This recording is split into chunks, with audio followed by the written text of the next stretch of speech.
Today on Recruiting Hell, we welcome Brenden Kumarasamy of YouTube's MasterTalk. And we visit the way to become that mysterious ideal candidate. 5 minds are greater than a single mind. So if there's 5 other people that are all going up against each other versus 5 people who stick together, they're all going to share resources. So let's say me and you and Rob, we're on the same team. Like, we both need to get a sales job. We're both role-playing sales. We're working together. I'm like, Rob, you stink at this. Like, you need to smile more. You need to, like, we're really harsh with the feedback. But you get the job, and I don't. So what happens in this situation is a lot of people go, well, that was a waste of time helping Rob, and I didn't get a job. This sucks. But here's what people miss. Who do you think Rob is going to recommend when he starts working? Is he going to recommend some random schmuck? No, he's going to recommend me. Because I was the person who stayed the long nights with him. I was the person who made him the candidate he became to get the job. And that's why I got so many referrals when I applied for a job.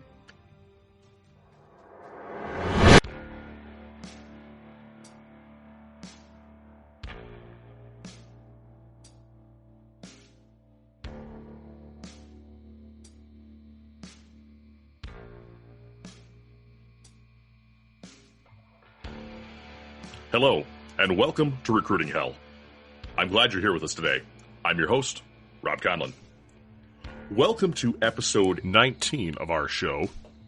And our topic today is speaking, something we generally all do readily with very little thought. But is it really that easy, especially when you're placed on the spot in an interview with one or maybe more people? There's an old quote and a reference from some data that was gathered many years ago that asked Americans what their greatest fear was. And I'm sure this works for other countries too. But people answered things like, my greatest fear is nuclear war or fire, or I hate snakes. You get the deal, you get the picture. And that data was then compiled into a top 10. And it turned out that the fear of death was actually ranked number 2 out of all the things in the world that you could actually be afraid of. So now you're probably asking yourself, my dear listener, what on earth could be worse than death? What could scare people more than death?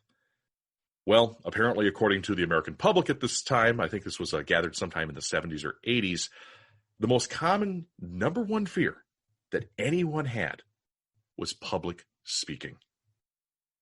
Wow, public speaking. Worse than death, apparently. I do think we need to get some priorities straightened out here. So yes, public speaking, or speaking to one or more strangers that you don't know, can be really nerve-wracking. And your biology is actually designed to make you uncomfortable when you're experiencing something unfamiliar, and it's supposed to protect you. But we can master this old instinct and put it to work for us in our job hunt, which is why I actually brought our incredibly talented guest onto the show today.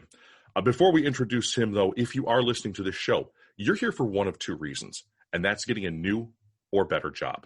Today's job market is incredibly tough, and you're in the awful situation that I call recruiting hell, where good jobs are few and far between, and scams, underpayment, and jobs with ridiculous requirements for entry-level positions are the norm. This show is about teaching you about the pitfalls of the modern job hunt and how to avoid them. And it's also here to help build you as a person to bring your interview and job hunt game to the next level. The show is here to give you the discipline and motivate you to keep going in your search so that you can get out of recruiting hell. So no matter where you're at in your job hunt, and whether this is your first visit to us here in Recruiting Hell, or you're a veteran of the show, you are welcome at this table to learn new skills to help you win the job hunt. So back to our topic at hand, public speaking. How does it fit into an interview? And what are some actionable steps that you can take to improve how you present yourself to hiring managers and interviewers alike? We'll find that out right now, because it is my pleasure to invite Brenden Kumarasamy to our show today. Brenden is the host of YouTube's MasterTalk. And Brenden, welcome to the show. It's been a long time in production, and we finally got this thing connected, and I'm glad you're here with us, my friend. Pleasure and honor is mine, Rob. Thanks for having me and for such a powerful intro as well. Excellent. Well, hey, thank you. That's good. I try to give you guys a decent amount of build because I like to have talented people on the show and I think they deserve it. So it's good because you're something else, my friend. But let's start. Let's find out who you are and tell your story, Brenden. Who is Brenden Kumarasamy, and how did you not only get to become a YouTube host, if you will, of MasterTalk, but what made you want to get into that space? Yeah, absolutely. I'm happy to expand.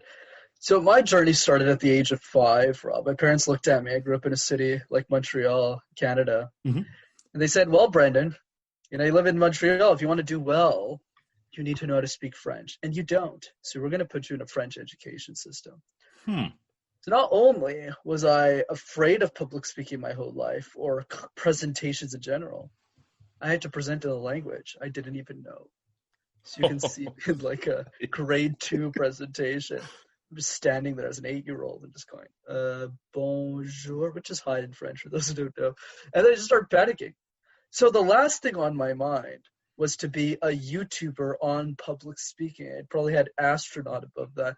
But then when I got to university, what ended up happening is I did these things called case competitions. So think of it like professional sports, but for nerds. So other guys my age were, playing football or rugby or soccer or basketball. This definitely wasn't me. I was clearly not equipped for that, as you probably tell through the video. But what I did instead was I watched other people present, and I also presented competitively. That's what I did for 3 years. I fell in love with public speaking, the competition aspect of it. So by the time I graduated, I presented over 500 times, coached dozens of people. Wow. And realized that I was like the youngest speech coach out there. So I started making videos on the topic after I joined corporate America / Canada. Because I realized a lot of the content out there on public speaking was terrible. So bad. You hear terrible advice like, oh, Rob, you should like picture everyone with their underwear. You're like, wait, what? Well, that's not right. That doesn't make sense. So I started making videos in my mother's basement. One thing led to another. Production got better. I got better. And here we are today. Gotcha. And that is so cool. And again, so you are bilingual then now. Is that correct? I'm actually trilingual. So I speak English, French, and Tamil. Yeah. And what's the third one? Tamil. Tamil. Where does Tamil come from? Yeah, you got so Tamil is spoken primarily in 3 different countries. So India is one of them, where it's like one of the most spoken ones. Actually, not one of the most, like in the middle. Sure. Then there's Singapore, so it's spoken in Singapore quite a bit, and also in Sri Lanka, which is my home country. Gotcha. Okay, fantastic. Very cool. Very cool. So I try to be a little bit geographically, like I won some competitions as a kid, and like I didn't know where Tamil came from. So hey, everybody, we learned something today. That's cool, and that's really neat. That's your heritage. That's awesome. Excellent. Well, so now we've made the transition from 5-year-old Brenden being terrified in French school to trilingual Brenden working for a massive company that's well known the world over. I don't know if you want me to say them or not, but that's really cool. I think it's a great kind of journey to see the transformation. So now let's kind of dive into this. We've got who you are, and let's look at public speaking and how it kind of translates to the job hunt. And I recall a time when you and I were, again, doing pre-production for this. You mentioned at one point you had an interview process, I think it's for your current position, that took you 8 months to prepare for. And that is such an insane length of time. How did your current skill set help you to get that? And what kind of tips can you offer folks on something that's kind of that bananas? Yeah, absolutely. The way that I see this is preparation matters a lot more than improvisation, in the sense that if you want to get something done, if you want to achieve a goal that matters to you, if you want to get the task accomplished, what you need to do is to do the things that no one else is willing to do. So when I started university and I wanted to be an accountant, that was kind of like my dream job at the time. Found out about a company called PricewaterhouseCoopers.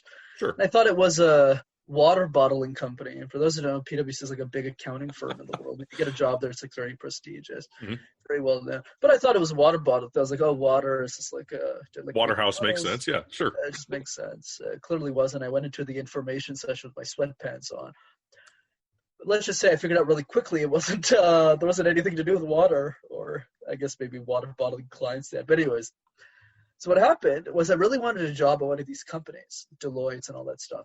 So what happened was I started going to these networking cocktails and meeting a lot of these people. And I started talking to students who had internships at these companies. This is back when I was 19. I was starting university. And I just asked person A, how did you get the job at Deloitte? And she would say something like, oh, it's all about having a great personality. Then I talked to someone else at EY, and he or she would say, you got to do these things called case competitions or like business things, and they make you stand on the recruitment process. Third person goes, you need to study hard, Brenden. And then the fourth person said, hey, you should get involved more, volunteer more. So the secret is that I did everything. And I became the ideal candidate, the perfect candidate. So whenever I tried to get something, whether it was a job, whether it was MasterTalk, I always did 10 times more than everyone else. Public speaking was the same thing. Don't you all find it odd that as a 23-year-old, I'm a communication expert, a coach of CEOs? The reason I did that is because I just presented hundreds of times, a lot more than most people do in their lifetimes. So the idea is just always do more than the next person and do it so much so that it becomes impossible to not get the job. Got it. So you mentioned some core concepts, I think, that really work into a job hunt there.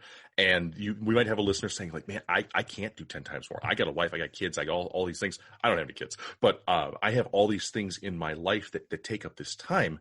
But you don't want to necessarily sacrifice any of that. But at the same time, you may need to reprioritize where your free time goes in that case. And you saying that do more and become the ideal candidate is a challenge. It's very difficult, and it's neat because you've done it, and that's great because at your age, coming out of college or university, I remember that time in my life where I had just buckets of free time, and that if you're a listener in that zone right now who's got that free time, whether you're because you're laid off or because you are just coming out of school or something like that, this is the time to invest in yourself, I would think, and not necessarily financially, but in a skills-based way. Cool. Okay, so we kind of found out how you tackled that, Brenden, which is great. So you went and you met other people from the companies, but when we look at meeting people like hiring managers and recruiters, they can sometimes be a little bit, imposing, and they've got that look on their face. And if you are a job seeker who maybe has anxiety, I don't necessarily. I love going and meeting people, but not everybody's me, not everybody's you. What kind of tips do you have for somebody who maybe goes, man, these people freak me out? How do we suss that out for a listener here? Because you said the underwear thing, no, that's silly. How can we actually do that better? Of course. So there's different layers to the conversation here, Rob, because I love the question, so I'm happy to share that. Sure. So the first layer that we need to talk about is how do you get warm introduction to those people? So what I always recommend people who are looking for a job is more about thinking on the side of, okay, who do I already know in companies? And how can I reach out to them so that they can make a warm introduction to the recruiter? And that will make the conversation a lot easier when you have that. But in the context, if you don't have any of that, let's go into the cold version. So the cold version sounds something like this. There's one word that summarizes this tip. It's mirroring. So if Rob looks really excited to see me, I need to mirror that energy. But if Rob walks in the room and he goes, yeah, hey, Brenden, it's good to see you. And I start talking like this, Rob is going to get afraid. He's going to say, well, this guy's crazy. He doesn't fit the culture of our company. So the key is you always want to mirror what the other person is doing, what the person who has power is doing. And the person who has power is the person who controls whether or not you get the interview in this case.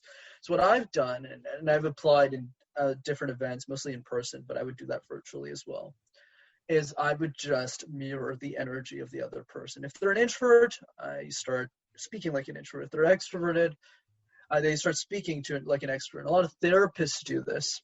And the reason they do this is to make the other person feel that they understand me, that they understand us. Man, Rob really gets me. He knows what I'm about. He knows I'm having a hard day. So he's not going to start yelling at me. He cares about me, even if I have no clue who Rob is, because I just met the recruiter. Right. And that's the magic. So I would really practice this idea of mirroring. This other thing I've practiced, I was like giving the intense stuff because I know a lot of people want to get that job and I want to make sure you get the result. That's why you're listening to the show, because you care. The other side is getting harsh feedback. I wouldn't have been able to do that 8 month of preparation without a group. I think it's lonely to do interview processes, Totally. cover letters alone. And also, it's not effective from a recruitment strategy. Let me explain why. Go ahead. If you operate from scarcity, you will get nothing. If you operate from abundance, you will get everything. And I'll explain why.